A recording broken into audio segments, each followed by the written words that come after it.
Today's top stories.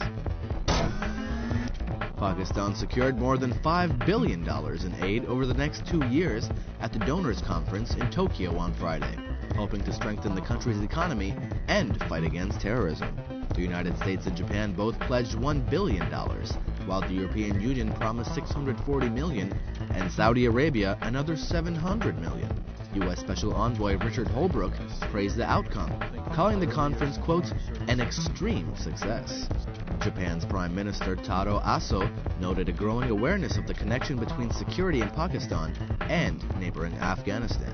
Iranian Foreign Minister Manouchehr Mottaki also echoed that view, telling reporters that, quote, there is no geographical border for extremism. Ayatollah Mohammad Hashemi Sharudi, head of Iran's judiciary, on Friday criticized the positions of President Mahmoud Ahmadinejad without explicitly naming him. Sharudi, who is on a 2-day visit to the Char Mahal Bakhtiari province, said, quote, when we chant the slogan of justice and seeking justice, we must adhere to it ourselves. One cannot chant slogans only to use it for political and economic ends.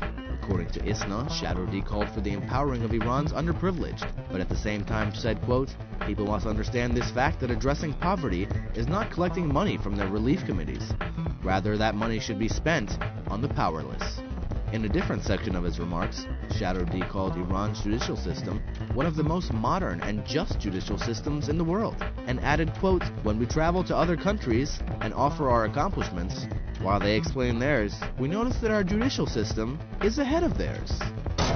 Speaking at Friday prayers in Tehran today, Ayatollah Mohammad Emami Kashani, a member of the Assembly of Experts, in his second sermon, praised the armed forces of that country, as well as the nation and the leadership for their vigilance in protecting the country. According to Iran's labor news agency, ILNA, he said, quote, it is the characteristic of our system and the benefits of having such a powerful armed force which has caused the enemy to become despondent about a military attack on Iran. Rejecting accusations by the West that Iran's nuclear drive threatens the region, he returned the accusations by saying, quote, yet it is you who are a threat to the region. Iran has passed its tests for 30 years and has good relations with its neighbors and with Arabs.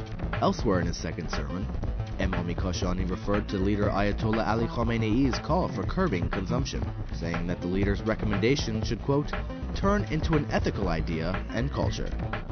These stories and more at televisionwashington.com.